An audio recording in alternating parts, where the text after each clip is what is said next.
You're listening to the Dre Area Sports Show, live on YouTube and X. Make sure to like, share, and subscribe. And so the next question I want to ask you guys is, should the Niners continue with John Lynch as the general manager, or should he just be promoted to president of player personnel and bring in somebody else as the general manager?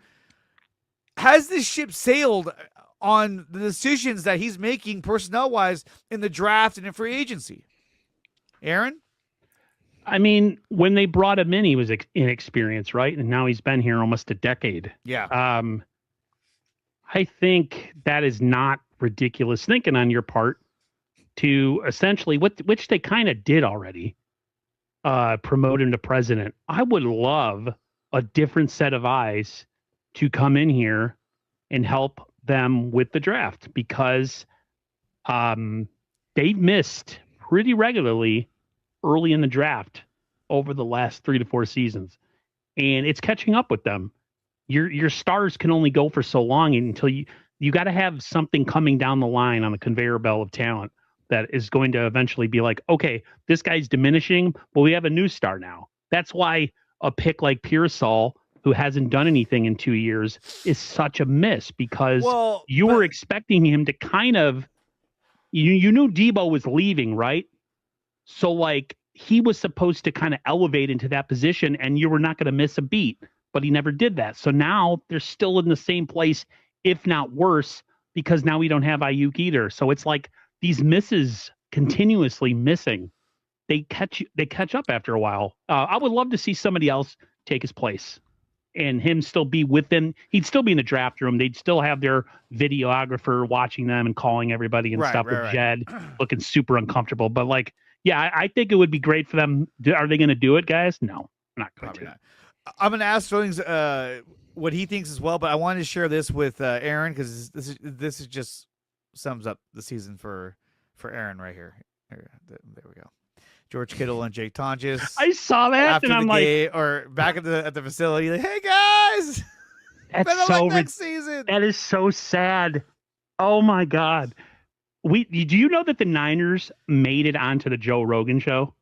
Yes. They were talking about our injuries and how much of a disparaging gap there is between injuries on our team and everybody else. And then of course they brought up, EMF. the EMF stuff. Dude, watching that press conference and John being like, well, like essentially we're not going to move off of our strength and conditioning staff. Dude, the whole world knows that we're like plagued with injuries every single year. Yeah, they need to get fired. The delusion. I had to post it to SF Gold Rush Mike. Mike's just like unbelievable. They're not even going to consider it. It's just, I know. All right, Sterling, John Lynch. What do you do with him? Let me ask you guys this first. Which it's not really in their control, but if Brandon Ayuk didn't go AWOL, didn't go nuts, would you have the same mindset of like, well, they're in a bad place offensively? Or like, they have so much to do? I feel like the Ayuk thing, amongst all the other misses they've had, which have been plenty, has kind of really put a damper on what this team has done, or what the GM and front office has done the past couple off seasons. Like, imagine going into this year, 11 draft picks, Ayuk doesn't go AWOL, Purdy looks like a franchise quarterback. Yeah, Kittle gets hurt and all that stuff happens, but like, I think we're all sitting back like, they really aren't that far off. They have number 1 wide receiver, a number 2 guy. Like, I don't blame the Brandon Ayuk thing on John Lynch whatsoever. No. That's just Brandon Ayuk. I think that where Lynch has made mistakes is in the draft. I mean, we've seen draft picks that do not work out, where you're like, why did we take this guy? Even Marquise Siegel, he had a great game against the Eagles, but he was like, why did we draft that guy? So when we did. One thing I've noticed about San Francisco is the fact that they're a really collaborative front office, which inherently isn't a bad thing, because like Aaron wants, new eyes, new ears, getting all opinions from your scouts and every level of your department, and trying to find the right guy, the right pick, and really hammer home, like, who should we take at this point in time? And I also, like, within that, I wonder if it's almost too collaborative, of instead of having, 1 or 2 voices spearheading things. Yes, taking into account the opinions, but like those two guys that are like, no, this is who I want. No, this is who I like. Because I think this front office isn't really live by the sword, die by the sword like we think it is. I don't think it's John making all the picks or Kyle making all the picks. Yeah, they have their guys they like, and I'm sure they both have misses. But I think we're putting a collective, let's say 7-pick draft on the neck of John and Kyle. And in reality, it's no, this random scout in the middle of Montana that San Francisco hires gets a pick. Like, you take Nick Sakel, which it's a lower end pick, but like, you scouted that guy for 6 years and he sucks. Why'd you take him? And again, that's one example of the overarching problem, but it does feel like they're almost too collaborative, where maybe you want to kind of rein things back in. And I think, when I envision what the Niners offseason could look like should look like, is that it took 2024 for this team to realize we have to fire the DC, bring in a guy we already had here in Saleh, and we have to restock and replenish a defensive line. And they should probably do it again this year. But I'm almost hoping that that is the case with the offensive line this season of like, okay, like, we have to rip the Band-Aid off and make a change because it's really terrible. And that was at the cost of losing Leonard Floyd, Malik Collins, who the latter that had a really good year at Cleveland before his injury, letting Greenlaw and Ufunga go into saying dead cap hit, bring it on, right? You almost need to do the exact same thing on the offensive line. Let Brendel go. Go sign a big name free agent guy. Yeah. Linderbaum is the big one out there, right, for the Ravens. And it's like, you shouldn't fear losing a 34-year-old Jake Brendel. What is the worst thing that can happen? You get the exact same production from a 25-year-old guy that's a rookie. Okay, fine. Or a guy plays worse there. Okay, you have to know what's next.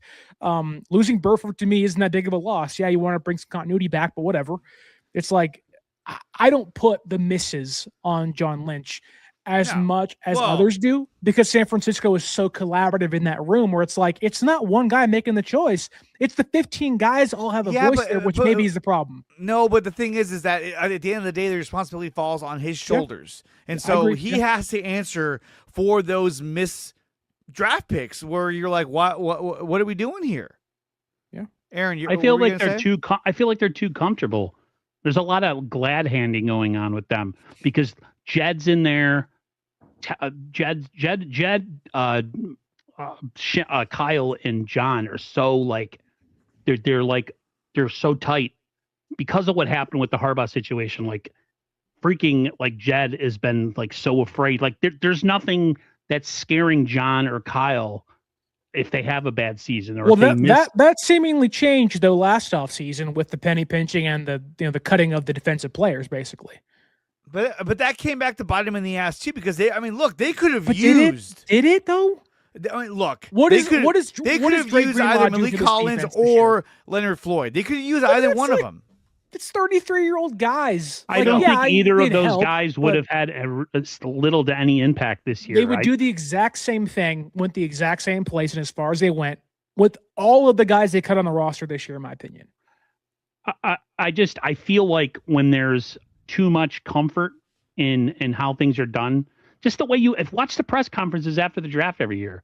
John and Kyle look like they just like stole the draft. I think they're so confident in themselves, and it's like, I don't know, man. Like, I feel like if there's creative tension in the room where like maybe somebody thinks like, okay, I'm not going to be fired, but I could lose my GM spot and they're going to move me to president, like, or Kyle, they take away some responsibility as far as personnel decisions, like they did in the late 80s with Walsh. They took everything away from him and just had him coach because he was burnt out. And then he ended up retiring anyways. So like, I feel like with these guys, every year everything spills into the next year and there's like no change to me. So I don't know. And then there's talk, they asked him about Mac Jones. He said, well, we're not in the business of trading good players. It's not true. But to me, look, if you have an asset in Mac Jones and it can yield you a good return, trade him. He's your backup quarterback. Was he valuable this season? Yes. But is he replaceable? I say yes. Got to be more than a second or third round draft pick, though, because they can let him walk next year and get a third round compensation pick maybe back. So like, it has to be worth the actual trade. But yeah, if someone gives you a high end third or a low end second, you take it in a heartbeat. Who You're listening to the Drury Area Sports Show, live on YouTube and X. Make sure to like, share, and subscribe.